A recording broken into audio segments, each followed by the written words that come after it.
Hello and welcome to Self Power Now, where empowering women share their stories and advice about life, work, happiness, love, and success.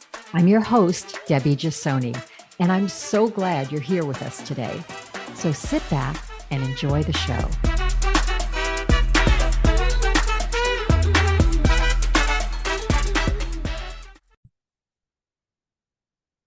Hello, hello. Today I'm talking to Sejal Budholiya.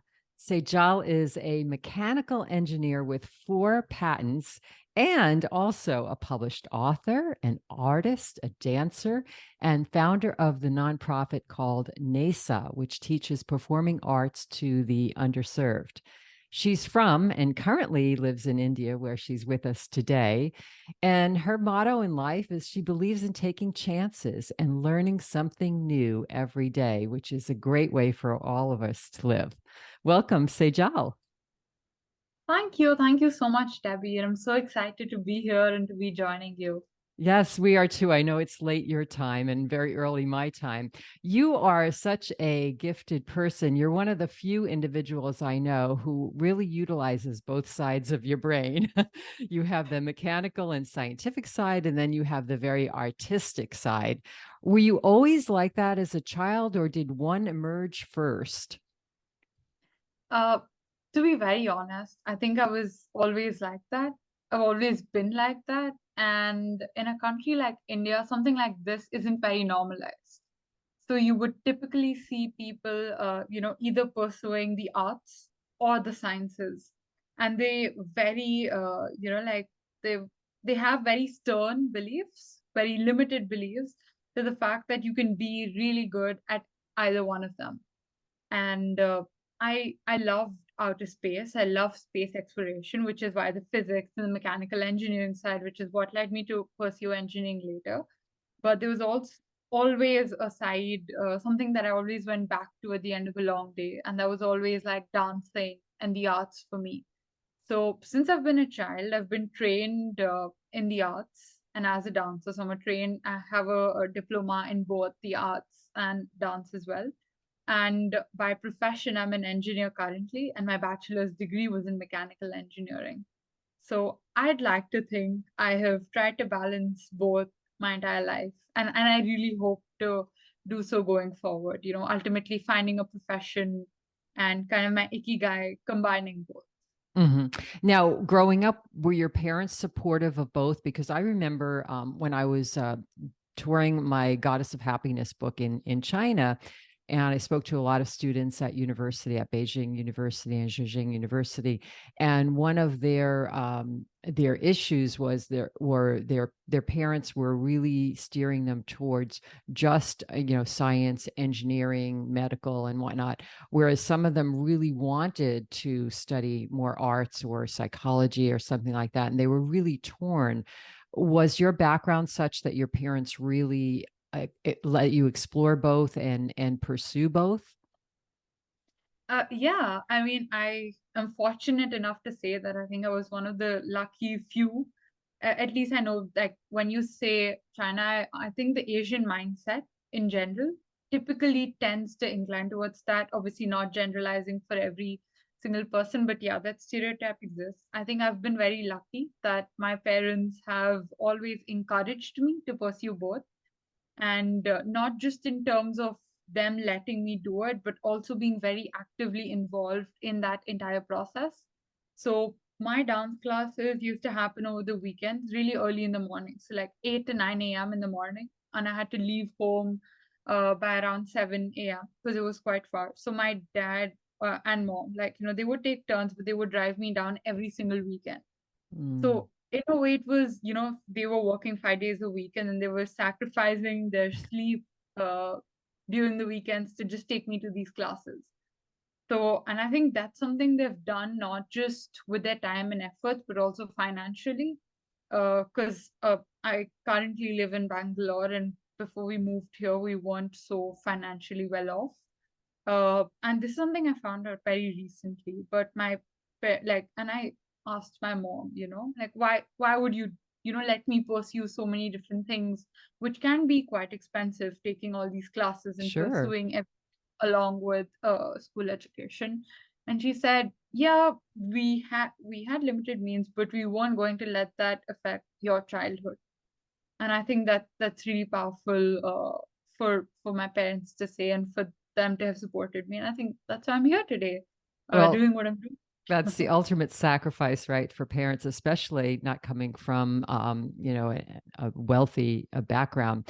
You have a number of patents, and you look, if anybody's watching this on video, you look so young to be in possession of any patents, and have done any patents. Can you talk a little bit about those? I know that some of them are related to space technologies, and I think what people don't understand and don't, well, not only do they not understand, they don't realize that many of the technologies we use here on Earth come from space inspired technologies that were developed first for space and then brought to here, like GPS, or Tempur-Pedic mattresses, I think, and things like that. What kinds of patents were you interested in pursuing, and what did you get? Okay, wow, that's an awesome question. I'm so glad you touch upon spin-offs and technology transfer. It's a topic I'm really passionate about. So initially, when I started off, I think I was exploring this when I was in my second year of my undergrad degree, and I wasn't going in with the mindset of I'm going to file a patent one day. Uh, I think as a child and even now, I just really like the idea of inventions or inventing something. And for me, it was like very simple inventions that I saw in everyday life that can be used to solve very complex problems. So I think one of the first patents that I worked on was a retractable aircraft military ladder. It was a design for that retractable ladder. And that actually, And that's the just something idea. you thought of just out of the blue. I don't think people start thinking about that normally. Oh no, you're right. No, I did uh, start thinking of it. It was actually a prompt for one of the competitions I was taking part in. So it was organized by this organization, and they were specifically looking for such a design. And Okay. I've really been interested in like new product development. It was a subject I took in one of my electives in college. So because of that problem statement, I started looking into more of these designs. And then I saw like a drawer, like a normal drawer that you would have in your house. And I just saw the opening mechanism for that, like just very closely.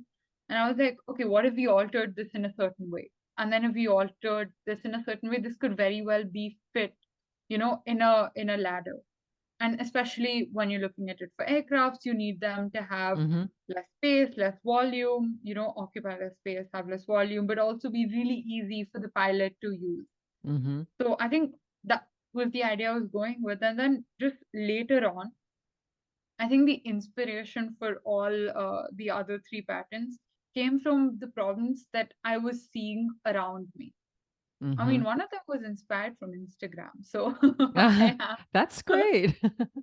it was. I've been like, if I can just elaborate on it, I was scrolling through Instagram one night and I came across this post where Sally Ride was asked, would 100 tampons be enough for a week? And this is a really like, I think this article was quite old. And I went over it and I'm like, you know what, definitely, times have changed now. We're living in the 21st century. Something has been done about menstruation in space and how people who menstruate handle it.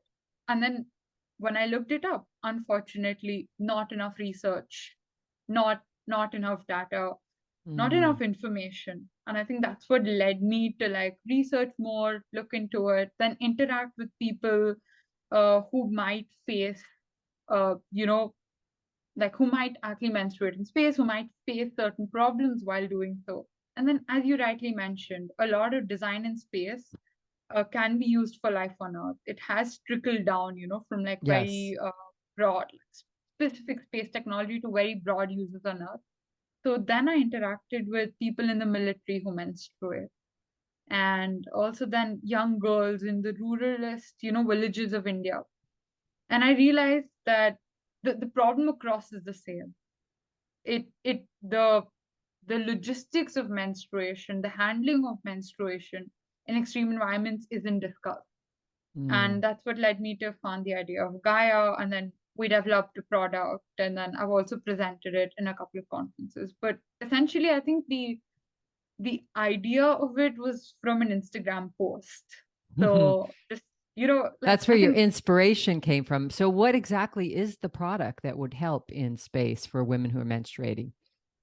yeah, so it's a small product. Like, it looks kind of like a box, but Mm-hmm. you can stick that to any surface, so any vertical or horizontal surface. So that's where microgravity, you wouldn't really have to worry so much about microgravity in some sort of sense.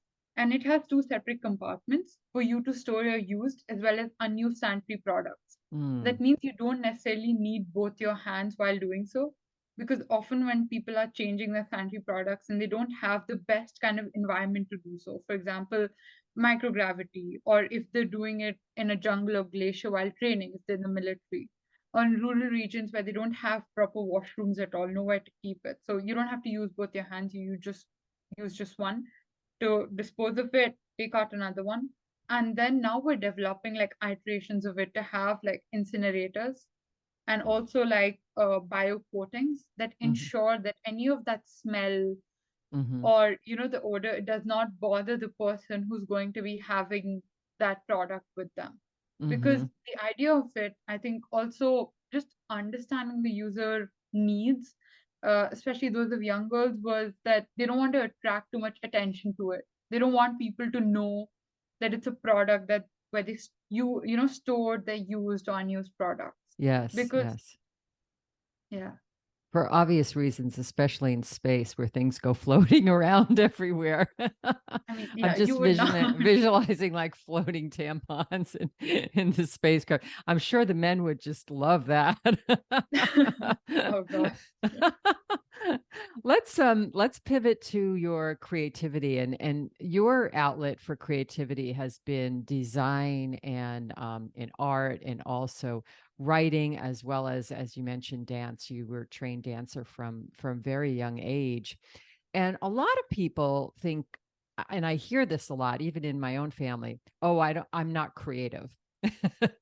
And I believe that everybody is creative. We all Yeah. came here to create in whatever form that is. That creativity is sort of like innate in our soul, and you just have to tap into it. And you actually teach underserved children how to tap into that creativity. What advice can you give people who really want to, or maybe they don't even know they want to create, but my feeling is that everybody should create because that actually does feed your soul. What advice can you give them to tap into that, their own innate creativity? I think often as people, as individuals, we're so quick to jump to conclusions. We're so Hmm. quick to try and want to fit into one particular mold, and that idea of, once I reach that job or once I'm doing this, it's all going to work out perfectly. My life is going to be perfect. And I think because of that one single-minded goal towards one kind of noun, and by noun, I mean, if someone wants, like, says that, okay, I want to be a doctor when I grow up, I mean, that's the kind of clarity I think you would love to have. Anyone would love to have. But most But people when don't have it. but yeah, most people don't have it. But, and also, I feel like when you have it, when you have that one noun just in your head of Hmm. who you want to be and what you want to be and what you want to do, you stop you stop exploring other avenues. Mm. And I've seen that people, like, personally, people close themselves off, especially I've noticed this in older people. And I say this because I personally interact with people who are much older than I am, Hmm. uh, at some points, at least professionally. And I see that they close themselves up to certain kinds of experiences. And I think that's what one should not do. Don't, That's one yeah, of and the don't you think as adults do that a lot? They feel like, well, I shouldn't be painting. I shouldn't be doing this fun stuff because now I have to focus on more serious stuff. And that's for children. But I found myself as an adult, after I left my corporate job, I explored my creativity that I always loved to do. I explored painting. I explored dancing again because I used to dance as a child as well. Oh, Not to your level, mind you. oh I no, did a but little that's tap great. and a little jazz, but then I ended up as an adult taking belly dancing classes and things like that. And I found that it just really helped me perform in all the other areas as well, all the more, right brain areas. So for adults, it's extremely important.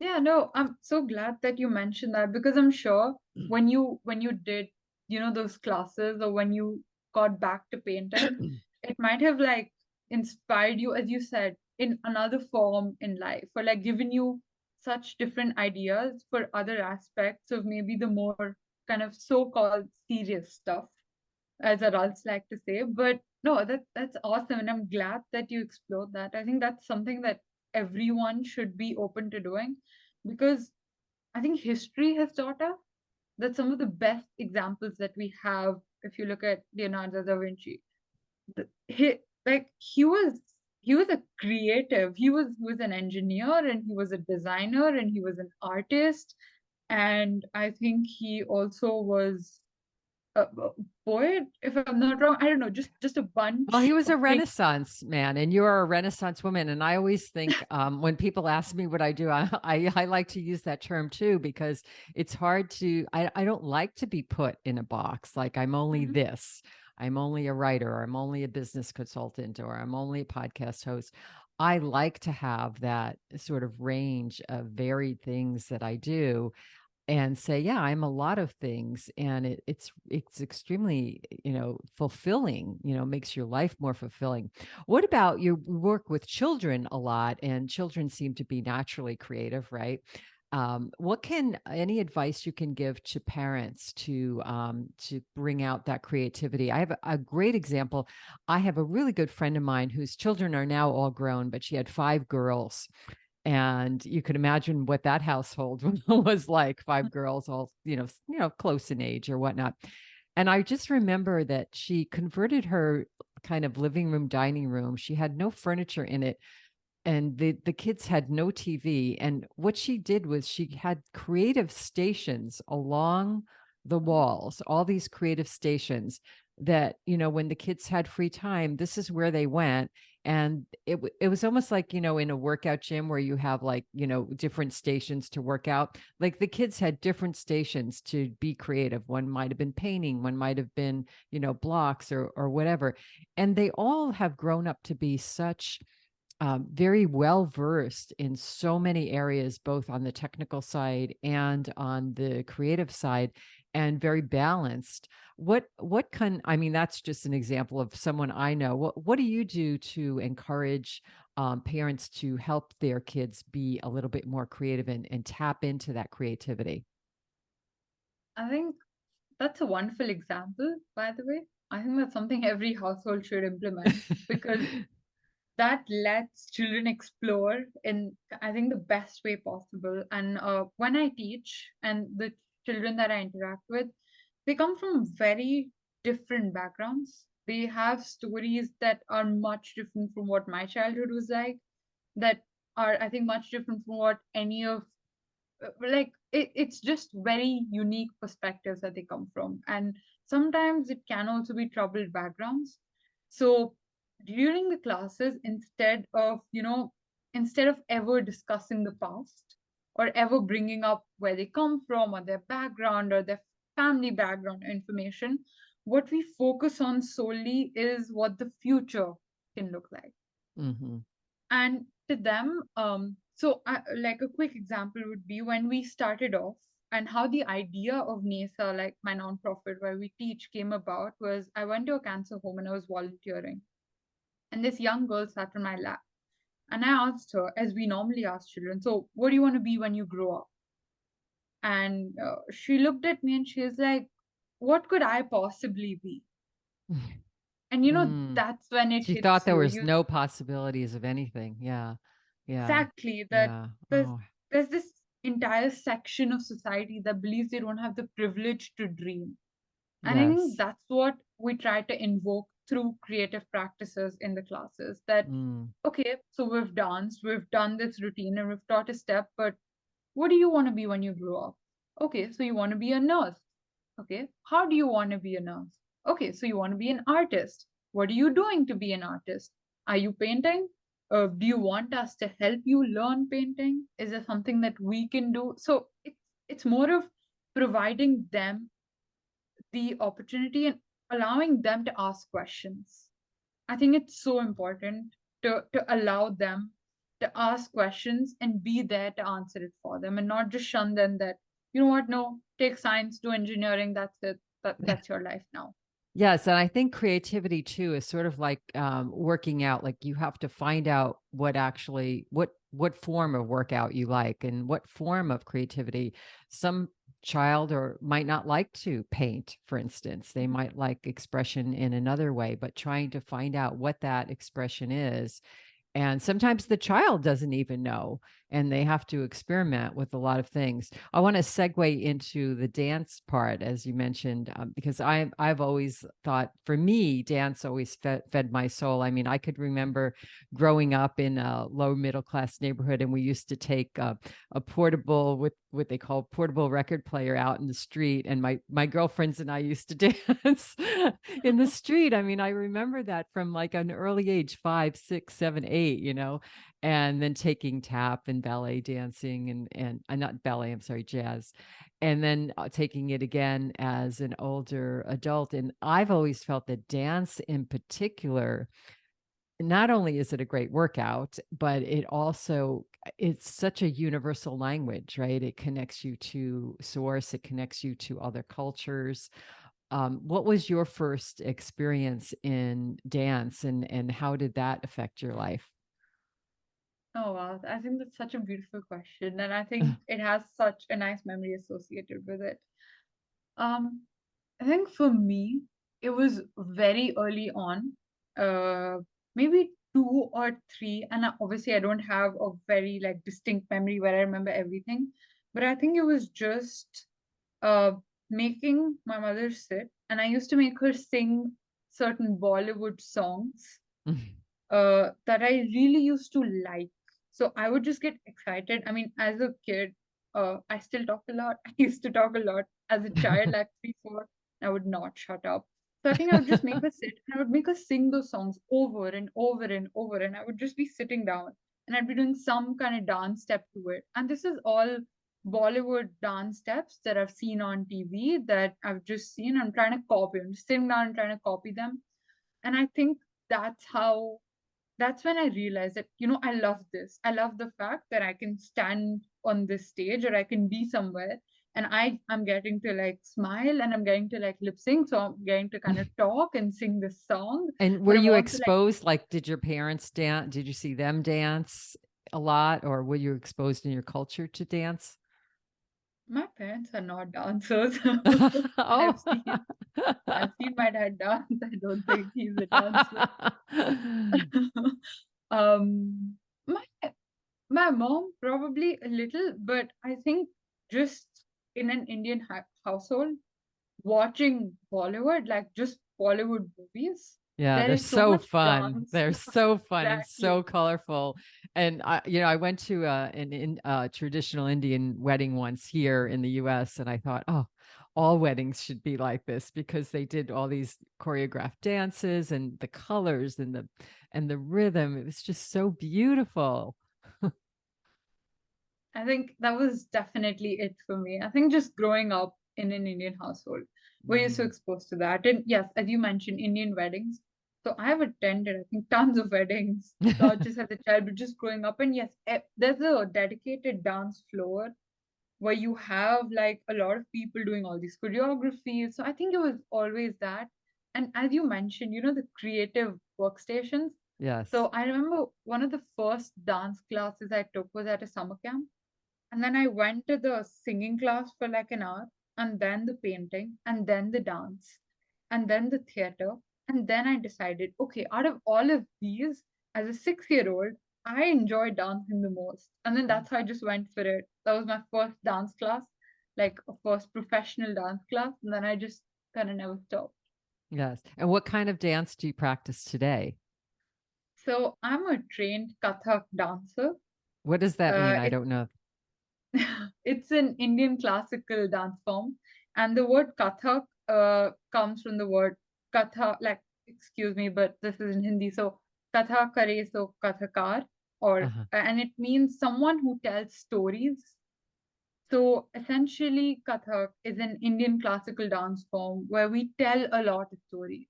So there's a lot of expression, there's a lot of movements, and we're trying to signify one kind of story or the other. So sometimes, like depending on the different movements that existed throughout India, Mm-hmm. uh, some might be really spiritual dances, while others might be really romantic. And some might be really aggressive and more Mm. about like the anger and what it can show. So it shows kind of the nine different emotions or the range of emotions that a person can have Mm. through this dance form. How beautiful. That sounds a lot like Hawaiian hula dancing too. Yeah, if you're familiar with that. And I want to talk a little bit about boys and dancing because I do believe children already have a natural rhythm, and then I don't know what happens as adults. People think they can't dance or they don't want to, or they just feel awkward or whatever. And I do feel like boys in general, because they're sort of steered into a different direction. Girls take dance class and boys do sports or whatever. And there's this stereotypical path for each of them. Do you have a lot of boys in the community where you're teaching creativity and dance?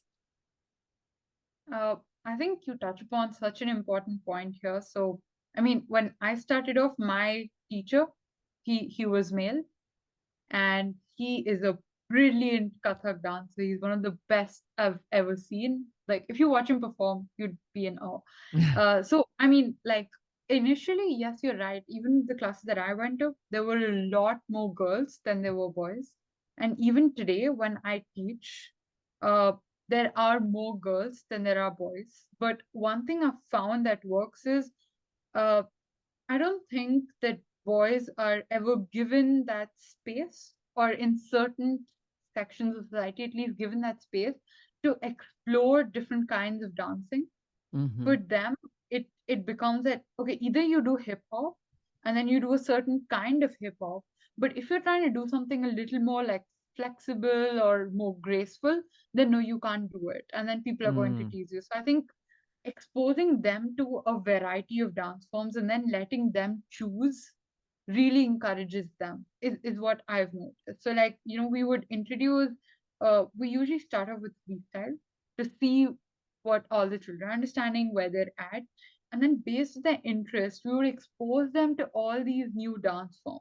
Hmm. So that really gives them the chance to, explore. And I think with boys especially, that works out well, because if we just put them in this big box of okay, no, I'm going to be teaching you Kathak and that's all you can do, Mm. then They they might not also like become it. Yeah, they might not like that form. They might like hip hop, or they might like jazz, or even ballet. yeah, Yeah, absolutely. Yeah. yeah, yeah. It's so important, I think, for both boys and girls to develop that. And part of what I feel is like when you're dancing, you're in the rhythm of the earth too. There's a natural rhythm that we live on earth, and to be connected to that natural rhythm. And a lot of the indigenous cultures, with their ritualistic with their rituals and ceremonies, incorporate dance to kind of connect with that earth rhythm, and also connect with the universe that's much bigger than they are, right? Do you did you grow up with a spiritual practice that brings you more into connection when you are dancing? Yeah, yeah, absolutely. I mean, my like again, I think my family is really spiritual. We like I've seen my parents pray like twice a day. Hmm. And as I mentioned, a lot of like the dance that I learned touched upon spirituality. It also touched a lot upon stories. And there are Yes. just so many stories in the religion that I belong to. Hmm. So we really, like if we're trying to even portray, say, certain kinds of dances between gods, or even forms of aggression, or even forms of love, because there are so many gods and goddesses in the Hindu culture, to represent them and depict them also, you can have a dance for each of them. Yes. The examples actually that we perform, the choreographies that we learn, are derived out of some of their names. So I think that connection is really strong, because the dance that I speak about was first performed in temples, Yes. and even Yes. today, in very, like, in certain rural parts of India, it is taught in temples. It is taught in places of religion, and I don't want to restrict it to temples. So I think, I'm sure every religion has their own connection to this, but at least in the one that I belong to, there's a very strong connect to kinds of using dance as a festivity. Yes. And yeah, so And as you that's said, a release of emotions as well, and other creative endeavors can do that as well. Writing, I always tell people, if they've got, if they're got a lot of pent up anger, or they're, sad, is put it out on paper, get it out of your, physical being, out of your head, and put it on paper, write a journal. Same thing with dance. You can express that creativity, you could, as well as, pent up emotions and whatnot, in the dance ritual. And you feel better because you release it, right? You release it into the universe. So you feel so much better, and not, and I did say, and it's a great workout as well, and I do something that, and I think I've talked about this on the podcast before, is I call it crazy dance. It's on days where I don't want to do my normal workout, I just put music on that really sort of feeds my soul. To me, it's like funky music that I can really move to, sometimes from the 70s or 60s or 80s. And I just dance in my house. Nobody's watching except my dogs, my husband sometimes. And I just dance, and I feel so good afterwards to have that. And, some people say to me, because I also talk a lot about meditation on this podcast, and the importance of meditation. And, some people can't get into that mode, but other people can get to that mode through running, through dance. You can definitely get to a place of connection with bodily movements, as well as just, if it's not your thing to just sit cross-legged and, and chant or whatever, but dancing and singing is so important. What is your daily ritual to, I mean, you're juggling so many projects and nonprofits and patents and things like that. What is your daily ritual of sort of grounding, staying grounded and peaceful? You seem like a very peaceful person, and feeling connected and supported.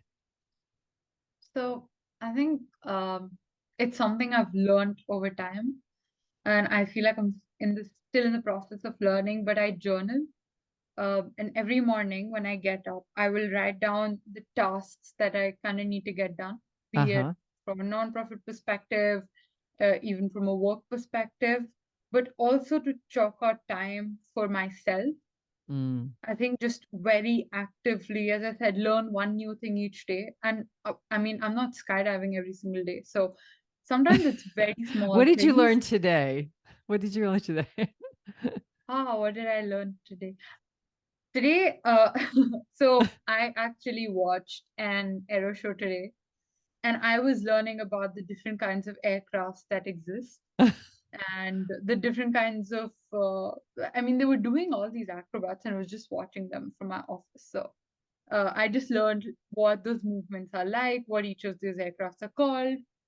So it was that. And I was just standing next to a colleague, and he was telling me that, hey, did you know this? And I'm like, I don't know. Like, even though I work in aviation, I don't know a lot about what each specific aircraft is. Like, I can't recognize them when I just see it out of the blue. So I think it was that today. It was just seeing a lot of these different kinds of aircrafts, and I was like, oh, now I can recognize it. Yes. Sorry, I kind of interrupted you. You said that you take time for yourself. Is that meditation in the morning or prayer? What do you do? It's not always meditation, as you said. I think Hmm.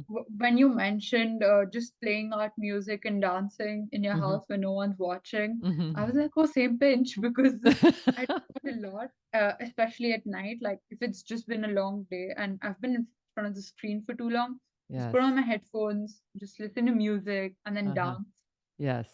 Other days I'm reading, like just recently I've been reading so much.